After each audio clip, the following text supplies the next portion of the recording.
शाहिद फरीदी जी अपने साथ हैं। हम लोग जिस पैनल से हैं उस पैनल में सेक्रेटरी जनरल पद के लिए आप हैं। काफ़ी सीनियर और बहुत ही मिलनसार और चर्चित व्यक्तित्व हैं। पहले तो शाहिद भाई से हम जानना चाहिए कि आपका थोड़ा परिचय हो जाए, जो नए जर्नलिस्ट आए हुए हैं और जो नए मेंबर बने हैं उसे रूबरू आपके बारे में कैसे कराया जाए, थोड़ा सा कहाँ से आए, कैसे मीडिया में आए। हाँ, तो यशवंत जी, मैं 1990 89-90 में मैं जी। जर्नलिज्म में आया था, जब ऑब्जर्वर शुरू हुआ था। और जेको बुक से ख़रीद के फिर एक बड़े औद्योगिक घराने ने उसको एक डेली भी लॉन्च किया था, ऑब्जर्वर बिजनेस एंड पॉलिटिक्स। तो वहाँ से शुरू किया था। फिर मैं वहाँ से इकोनॉमिक टाइम्स गया, वहाँ रहा मैं 7 साल। मध्य प्रदेश में इकोनॉमिक टाइम्स का संवाददाता रहा जब छत्तीसगढ़ नहीं बना था। फिर वहाँ से फिर मैं वापस आया। शादी करनी थी, मेरी पत्नी यहाँ पढ़ाती थी दिल्ली यूनिवर्सिटी में तब, सेंट स्टीफेंस कॉलेज में। तो हम लोग ये कि भाई अब या तो वो आए भोपाल छोड़ के मुझे, या मैं आऊँ दिल्ली वापस। तो हम लोगों ने फैसला किया कि भाई मैं ही आ जाता हूँ। तो फिर मैं दिल्ली आ गया। फिर एम जे अकबर साहब के साथ में मैंने 7 साल एशियन एज में काम किया। फिर वहाँ से फिर टाइम्स ऑफ इंडिया जब नया पेपर अपना मुंबई मिरर लॉन्च कर रहा था, तो उसमें लॉन्च टीम में मुझे बुलाया उन्होंने। वहाँ फिर मैंने टाइम्स ग्रुप फिर से ज्वाइन किया, उसकी लॉन्च टीम में था। फिर वहाँ से फिर जब डीएनए लॉन्च हो रहा था, तो सुधीर अग्रवाल जी वगैरह सब लोगों ने वहाँ मुझे बुलाया वहाँ पे। तो मैं डीएनए की लॉन्च टीम में था। मुंबई में। दिल्ली में, दिल्ली में। दिल्ली ब्यूरो में। और कांग्रेस वगैरह ये सब कवर करता था, एविएशन और कई मंत्रालय। उसके बाद में फिर 2005 में मैंने अपनी पत्रिका शुरू की, रियल पॉलिटिक। जी। तो अभी तक मैं उसको एडिट करता हूँ। उस बीच में मैंने करंट अखबार जो 1949 में डीएफ कराका का था, 200 कराका का, वो बंद हो गया था, तो उसको हम लोगों ने रिवाइव किया यहाँ पे। साथ में मैंने 50-50 पार्टनरशिप में अपने जी। मित्र आसिफ सैयद जो उनके ओनर थे, उनके साथ मिलके हम लोगों ने दिल्ली से करंट शुरू किया। जी। फिर हम लोग ये करते हुए तो इस तरह से कई पत्रिकाएं एडिट कर रहा हूँ, और रियल पॉलिटिक चलाता हूँ। और इस तरह के आंदोलनों से पत्रकारों से रिलेटेड इश्यूज़ पे कई हम लोग बहुत सारे आंदोलन में रहे। मैं बेनेट कोलमैन और कंपनी एम्प्लॉयज़ यूनियन का वाइस प्रेसिडेंट भी रहा। यूनियन जो थी। हाँ, यूनियन जो थी, जिसमें Navbharat Times, Times of India, Economic Times, Sandhya Times, सभी के पत्रकार और गैर पत्रकार साथी थे। उस यूनियन का मैं वाइस प्रेसिडेंट रहा। उसके बाद में दिल्ली यूनियन ऑफ जर्नलिस्ट की एग्जीक्यूटिव कमेटी में भी मैं चुना गया, सबसे ज़्यादा मतों से। सबका प्यार मिला मुझे। तो वहाँ पे भी मैं रहा। और उसके बाद में फिर अब हमने देखा कि धीरे धीरे पत्रकारों के जो एडवोकेसी के और रेजिस्टेंस के जितने इश्यूज़ उठाने वाली संस्थाएं थीं, उन धीरे धीरे वो बहुत कमज़ोर होती चली गई। और प्रेस क्लब एक नर्व सेंटर बनता गया एडवोकेसी और रेजिस्टेंस इश्यूज़ पत्रकारों के उठाने का। जी। तो हमने ये सोचा कि भाई जब ये बहुत इम्पोर्टेंट एक सेंटर है और हम लोग इस आंदोलन से जुड़े हुए हैं कि पत्रकारों की रक्षा हो, सुरक्षा हो, उनका इंटरेस्ट प्रोटेक्ट किया जाए, और तो हम लोगों ने सोचा कि यहाँ पे भी चुनाव लड़ा जाए। पिछले साल हम लोग बहुत हड़बड़ी में चुनाव लड़े, और किसी तरह लोगों ने, दोस्तों ने कहा कि भाई चुनाव लड़ना चाहिए यहाँ पे, और जो कुछ होना चाहिए यहाँ पे वो कुछ नहीं हो पा रहा है, और इसको एक नेक्स्ट लेवल पे ले जाने के लिए तो हम लोग लड़े थे और बहुत अच्छे मत मिले। लेकिन चूंकि 4 पैनल खड़े हो गए थे, इसलिए मत विभाजन हुआ विपक्ष का, और इन लोग जो है थोड़े थोड़े वोटों से जीत गए। जो अभी मौजूदा पैनल है। फिर इस बार हम लोगों ने फिर सबको विपक्षी एकता का की मुहिम चलाई बहुत दिन पहले, और बहुत मैं इसका शुक्रगुजार इस हूँ विपक्षी सबका। एकता के पीछे मुद्दा क्या था, किस मुद्दे पे विपक्षी एकता हुई है। जी, मैं बताता हूँ।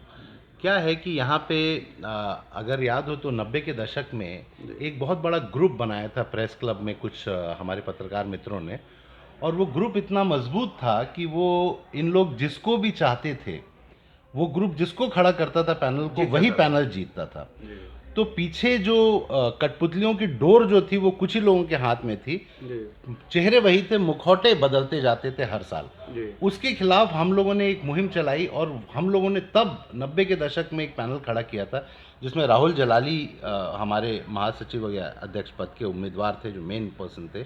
और हम लोगों ने उनको तोड़ा था, उनकी मोनोपोली तोड़ी थी और उनको हटाया था। हमने कहा था कि सबको बराबर एक लेवल प्लेइंग फील्ड होनी चाहिए, और अगर जब मतदाता आता है अपना मत डालने, तो उसको ये हो कि मैं अगर आपके खिलाफ मत दूं तो आप हारें। लेकिन यहाँ पे ये ग्रुप इतना बड़ा था कि वो हारता नहीं था। जी। अब क्या हुआ है कि वो सब हारने के बाद में वो सब बिखर गया, जो पुरानी जिसको हम लोग पंथिक कमेटी कहा करते थे वो बिखर गई। जी। अब दोबारा ऐसा हमने देखा है कि पिछले 7 सालों में फिर एक ऐसा गुट बन गया है, और वो गुट जो है सेल्फ सर्विंग लोगों का मतलब ग्रुप है। डेमोक्रेसी की बात करके जो ग्रुप आता है वो फिर अनडेमोक्रेटिक हो जाता है और कब्जा जमा कर रखता है। बहुत बुरी तरह बहुत ही कंप्लीटली अनडेमोक्रेटिक लोग हैं ये लोग। जी, जी। और ये लोग जो हैं ये पूरा एक जो यहाँ पे कुछ लोग नई भी हैं दिल्ली में, वो भी इसकी बागडोर संभाले हुए, कुछ डोर उनके हाथों में भी है। और ये सारे लोग जो है बैठ के अब मुखौटे बदलते रहते हैं, चेहरे पीछे वही हैं जो प्रेस क्लब को चला रहे हैं, और एक ही तरह से हो रहा है। उसमें बहुत सारे लोगों को की भागीदारी नहीं हो पाती यहाँ किसी तरह। उनको लगता है कि हम यहाँ पे हिस्सा नहीं हैं और दे फील अनवेलकम। मेरा ये हमेशा से मानना रहा कि प्रेस क्लब पे हर व्यक्ति का बराबर का अधिकार है, वो किसी भी तरह की सोच का हो, किसी भी संस्था से आता हो, किसी भी भाषा का पत्रकार हो, सबका यहाँ पे बराबर का अधिकार है।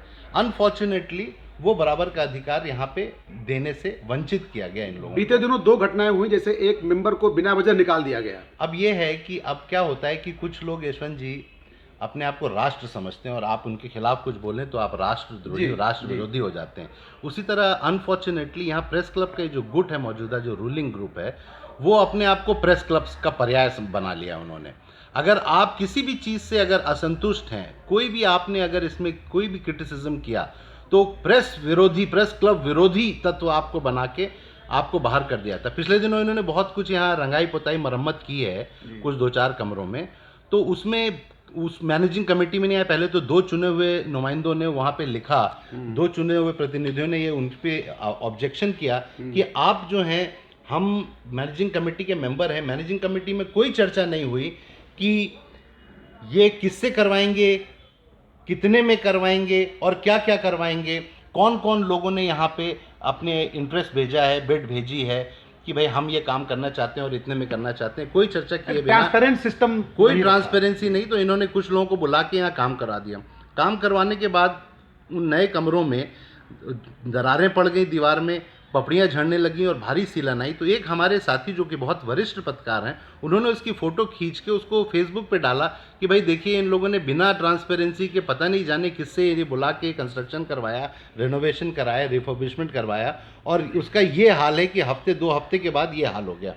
जब उनकी जो फेसबुक पोस्ट है, तो उनको प्रेस क्लब के विरोध में प्रचार करने के लिए उनको बिना शो कॉज नोटिस दिए उनको बाहर कर दिया। वो हमारे मित्र जो हैं वो अब अदालत में हैं और वो इनके खिलाफ केस लड़ रहे हैं, लेकिन किसी की सुनवाई नहीं है। इतना अहंकार से भर गया है ये ग्रुप कि इनको लगता है कि ये कुछ भी कर लें और कोई इनको रोकने वाला नहीं है। और इसी अहंकार को तोड़ने के लिए हम लोग सब लोग एकजुट हुए हैं और इनको हम लोग इस बार निश्चय ही, वो लोग ऐसा प्रचार कर रहे हैं कि वो लोग लेफ्ट के प्रतीक हैं और बाकी जो पैनल लोग राइट के प्रतीक है, जबकि ऐसा तो है नहीं। देखिए, ऐसा है कि ये यहाँ पे कुछ इनके अंदर उनके लेफ्ट के जो सोकाल प्रतीक, उनका पैनल है, उसमें बहुत सारे ऐसे लोग हैं जो लेफ्ट के नहीं है, उनका बैकग्राउंड देखिए, इन लोगों ने ऐसा प्रचारित किया कि कुछ हमारे एक मित्र जो हैं जो फार लेफ्ट के थे, उनको तोड़ के ले जाके वो अपने साथ चुनाव लड़ा रहे हैं और प्रचार कर रहे हैं कि फार लेफ्ट वाले छोड़ गए हो। लेकिन सब अनिल चमड़िया जी, प्रशांत टंडन जी और तमाम ग्रुप जो है वो भी हम लोग के साथ है। हम लोग के साथ हर तरह का तबका है। इनके पास एक ही होता है कि जब भी आए, एक मिनट सर, एक मिनट,